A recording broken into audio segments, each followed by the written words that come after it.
Dear friends, सबसे पहले मैं शुक्रिया अदा करती हूँ अपने उन व्यूवर्स का जिनकी वजह से मुझे आगे बढ़ने का मोटिवेशन मिलता है। टाइटल पढ़ के आपने जाना होगा कि मैं किस बारे में बात करने जा रही हूँ। सबसे पहले तो आप लोगों को जन्माष्टमी की हार्दिक शुभकामनाएं। तो फ्रेंड्स, अब मैं अपने टॉपिक को आगे बढ़ाती हूँ। फ्रेंड्स, 84 लाख योनियों को भोगने के बाद मानव की देह मिलती है और हर योनि को जीने का अधिकार है, फिर चाहे वो जानवर हो या कीट पतंगा ही क्यों ना हो। किसी ने किसी का क्या बिगाड़ा है। फ्रेंड्स, जैसे इंसान होते हैं अच्छे बुरे हर तरह के होते हैं, वैसे जानवरों में भी उनकी अलग फीलिंग्स होती है, अलग इमोशंस होते हैं।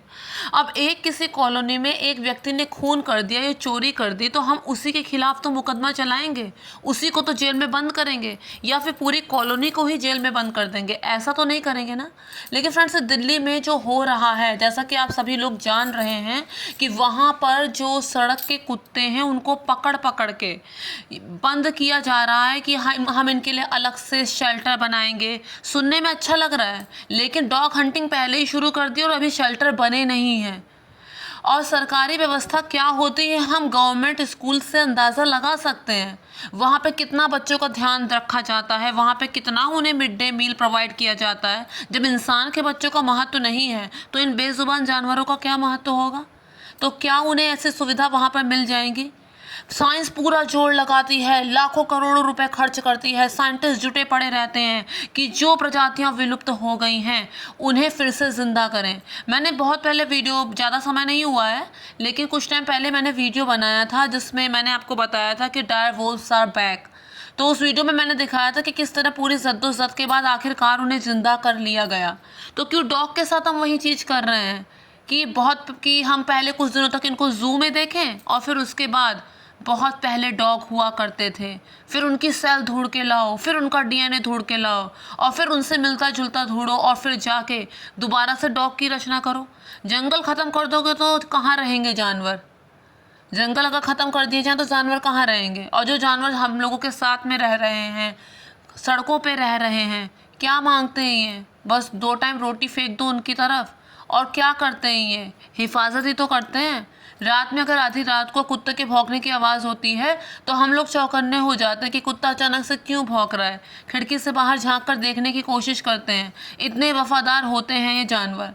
दिल्ली में तो बाकायदा इनके वैक्सीनेशन के लिए अलग से टैक्स लिया जाता है। अब जब अगर वैक्सीनेशन की सुविधा हो जाएगी तो कुत्ता क्यों पागल होगा, क्यों उसके काटने से रेबीज से दूसरी बीमारियां होंगी। या फिर कोई पागल कुत्ता है तो उसे पकड़ के बंद करो। ये थोड़ी कि मतलब सारे ही कुत्तों को, उन बेचारों की क्या गलती है। जरा सी जगह में उन्हें ना तो खुला आसमान दिखेगा ना उन्हें बाहर कुछ दिखेगा, कैसे वो वहाँ पे सरवाइव करेंगे। एक टाइम ऐसा आएगा कि वहाँ पर वो पिंजरे में मर ही जाएंगे। उन्हें खुली जगह चाहिए रहने के लिए, जैसे हम लोगों को चाहिए। हम लोग कितना परतंत्रता में रह देंगे जो वो लोग इस तरह से पिंजरे में रह लेंगे। तो फ्रेंड्स, इस बारे में सोचना चाहिए और लोगों ने सोचा भी है। वहाँ पर लोगों ने, कई कॉलोनियों में ऐसा भी है कि लोगों ने अपने आप ही पैसे इकट्ठे करके उनके वैक्सीनेशन की भी व्यवस्था कराई थी। वो लोग अपने आप ही कुत्तों का वैक्सीनेशन भी करवाते थे ताकि वो अगर किसी को काटे तो कोई बड़ी दिक्कत ना हो। और दूसरी बात ये है